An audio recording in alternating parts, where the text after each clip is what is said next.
Nesta aula, galera, a gente vai falar um pouquinho sobre User Stories.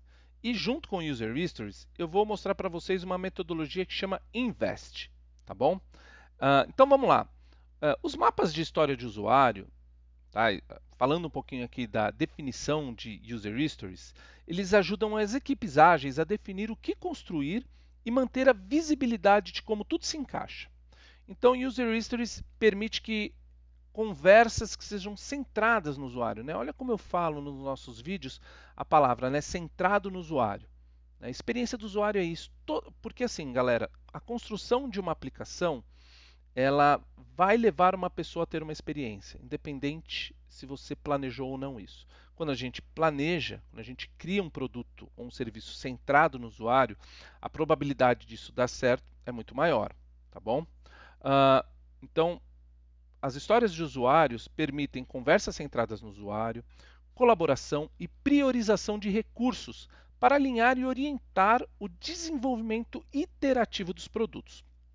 Então, as User Stories são basicamente uma descrição detalhada de uma interação do usuário com o produto ou serviço. É uma narrativa que descreve o que o usuário estava tentando alcançar, as ações que ele tomou e como ele se sentiu durante todo o processo. Também é frequentemente utilizada em conjunto com outras técnicas de design, como pesquisas de usuário, de design centrado no usuário, né? Como pesquisa de usuários, testes de usabilidade, mapeamento de jornadas de usuário, entre outros. Isso tudo ajuda a criar uma compreensão melhor dos usuários e trazer soluções de design que atendam efetivamente às suas necessidades. Então, uma user history ou história de usuário, ela tem um formato específico para descrever os requisitos do produto. Então, existe um padrão: é eu enquanto, quem, quero, o que, por quê. Então vou cantar um exemplo para vocês aqui sobre o desenvolvimento de um e-commerce. Quem? Enquanto cliente. O que? Quero visualizar todos os produtos disponíveis no desktop e no mobile. Por quê? Ou para quê? Para que eu tenha uma experiência de usabilidade satisfatória, independentemente do display.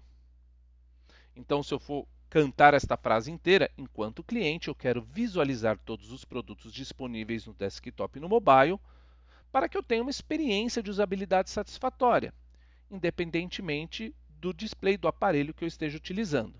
Um outro exemplo, enquanto gestor financeiro, que seria o quem, eu quero visualizar no portal o total de contas a receber, isso é o que, para que eu consiga gerenciar eficientemente o fluxo de caixa, isso é o porquê. Então vejam ali que um formato de uma user history ela está calcada em quem, o que e por quê. Tá bom? Então, eu vou trazer aqui outros exemplos. Ó. Um usuário está tentando comprar um produto em um site de comércio eletrônico, enfrentando problemas ao inserir suas informações de pagamento. Tá? Ou então, um usuário tentando cancelar uma assinatura de serviço e lutando para encontrar a opção de cancelamento. Né? Se a gente reparar, a gente vai perceber que a gente tem um padrão, que é o quem, o que e o porquê. Vamos lá. Vamos ver a user history que eu vou cantar para vocês aqui agora, falar para vocês. Ó. Enquanto comprador online, quero inserir minhas informações de pagamento sem problemas. O quem é o comprador online. O que é o inserir minhas informações de pagamento sem problemas. Agora eu vou falar a frase inteira. Ó. Enquanto comprador online, quero inserir minhas informações de pagamento sem problemas, para que eu possa concluir minha compra rapidamente. Então, percebam que eu tenho um padrão: quem, o que e por quê, ou para quê. Quem? Comprador online. O que? Inserir em minhas informações de pagamento sem problemas. Por quê? Para que eu possa concluir minha compra rapidamente. Tá? Um outro exemplo aqui que a gente pode trabalhar é: enquanto assinante de um serviço, seria o quem? Assinante de serviço é quem? É o assinante de um serviço. Quero, agora vem o que? Encontrar facilmente a opção de cancelamento. Para quê? eu possa cancelar minha assinatura sem frustração. Então perceba que eu tenho um padrão, que é o quem, o que e o porquê. E esse padrão ele é muito importante para a construção das nossas histórias de usuário. Tá? Então, assim, como que eu vou criar? Né? Existem várias formas de coletar dados de user histories. Né? Eu vou falar algumas aqui. Então, entrevistas com usuários, já falei para vocês, análise de dados de uso, testes de usabilidade, feedback dos usuários e por aí vai. Tá? Outro ponto importante, né? Então, a gente tem ali, além desses, né, dos testes de usabilidade, feedback, né, entrevista com os usuários, a gente tem um outro ponto que é bem bacana para trabalhar com User Stories, que é a metodologia INVEST. A metodologia INVEST ela é um acrônimo que representa 6 critérios que podem ser usados para avaliar a qualidade de uma história de usuário.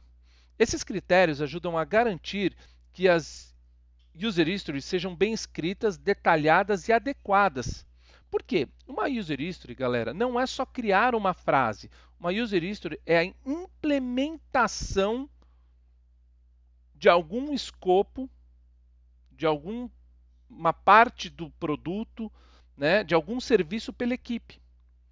Tá? Então, quando eu falo, por exemplo, que, enquanto comprador online, quero inserir minhas informações de pagamento sem problemas para que eu possa concluir minha compra rapidamente, a equipe de desenvolvimento vai ter que pegar e identificar dentro da aplicação web, do aplicativo mobile, enfim, tá?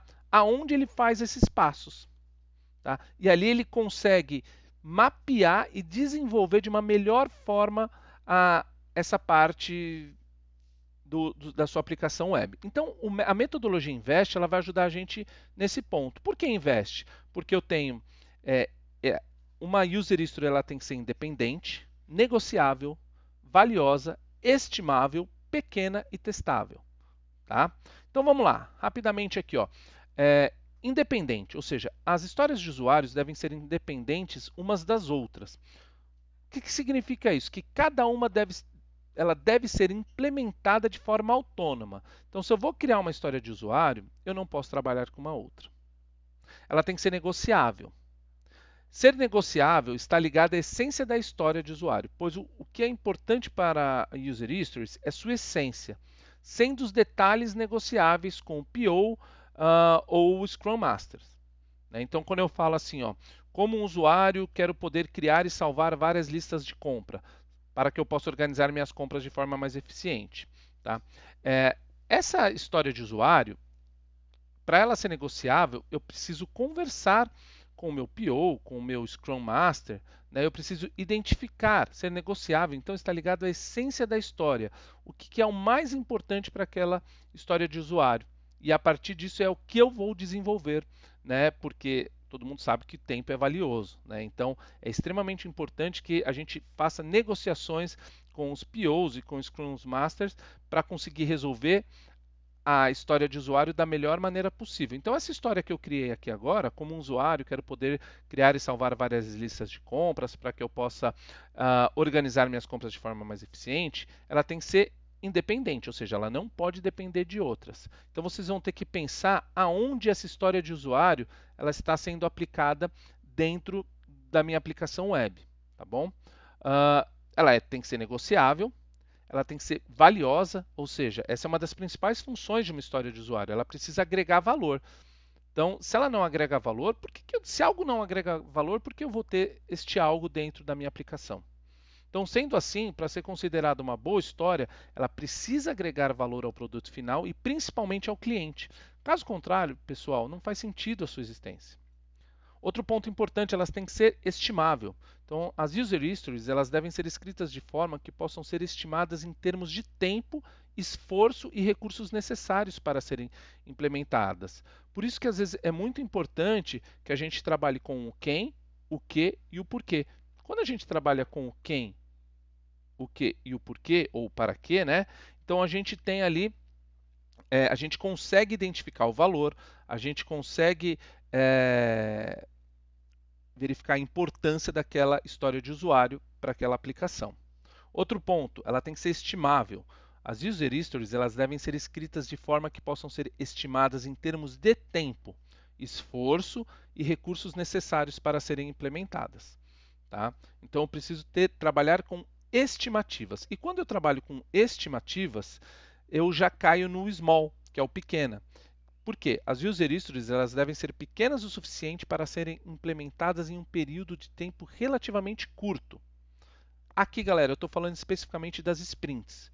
Então, uma user story ela deve ser resolvida em no máximo 2 semanas, dependendo da quantidade de dias que são estabelecidos dentro de uma empresa para uma sprint.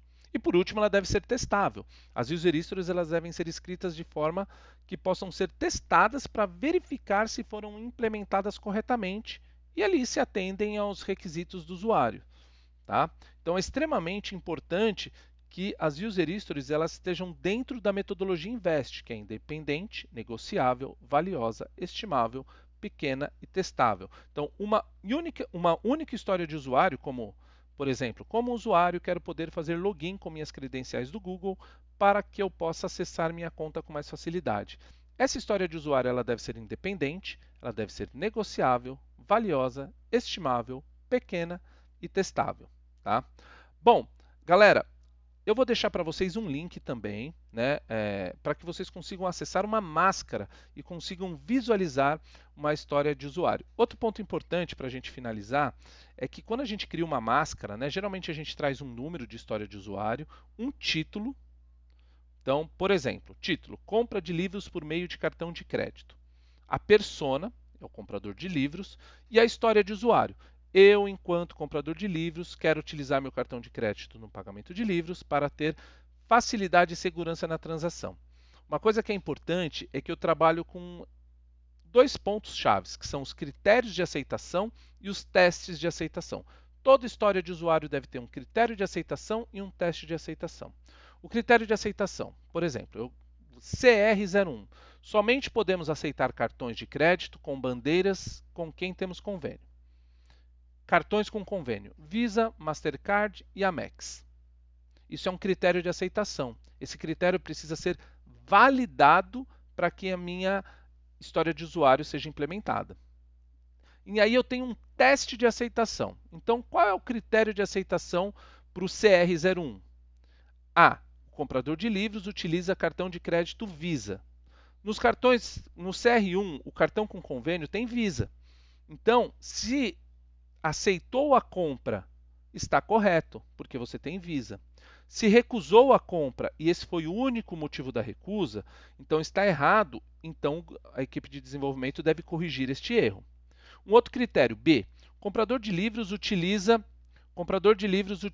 cartão de crédito Mastercard. Se aceitou, está correto. Se recusou, ele deve ser corrigido. E por último, o comprador de livros utiliza cartão de crédito Elo. Aqui o cartão de crédito Elo é o seguinte: eu tenho no meu cartão com convênio Elo? Não, eu tenho Visa, Master e Amex. Então, se aceitou a compra com o cartão Elo, isso está errado. Então, a equipe de desenvolvimento ela deve ali corrigir este erro. Então, o recusou seria o correto. Então, as histórias de usuário, pessoal, são uma parte fundamental do processo de desenvolvimento de produtos e serviços centrados no usuário. Eles permitem que os desenvolvedores verifiquem se suas soluções atendem às necessidades dos usuários e se são fáceis de usar. Os testes eles podem ser conduzidos em diferentes estágios do processo de desenvolvimento, desde protótipos até produtos finais, já lançados. Eles podem incluir testes de usabilidade, testes de aceitação do usuário e testes AB, por exemplo, para comparar ali diferentes soluções. Os resultados dos testes de user stories ajudam a orientar as decisões de design e desenvolvimento. Ajuda também a vocês terem uma porcentagem menor de erros, né? Ou seja, vou errar menos ali na hora de desenvolver uma aplicação. Tá? Então, isso garante o desenvolvimento, né, do produto e que esse desenvolvimento atenda ali às expectativas do usuário. Tá bom? Então, é extremamente importante a utilização de histórias de usuário. Beleza, gente? Então, eu vou deixar aqui na descrição para vocês uma máscara e também a apresentação ali que envolve não só histórias de usuário, mas mapa de empatia, persona e ali o básico de pesquisa com usuários, tá bom? Forte abraço e Até a próxima, pessoal!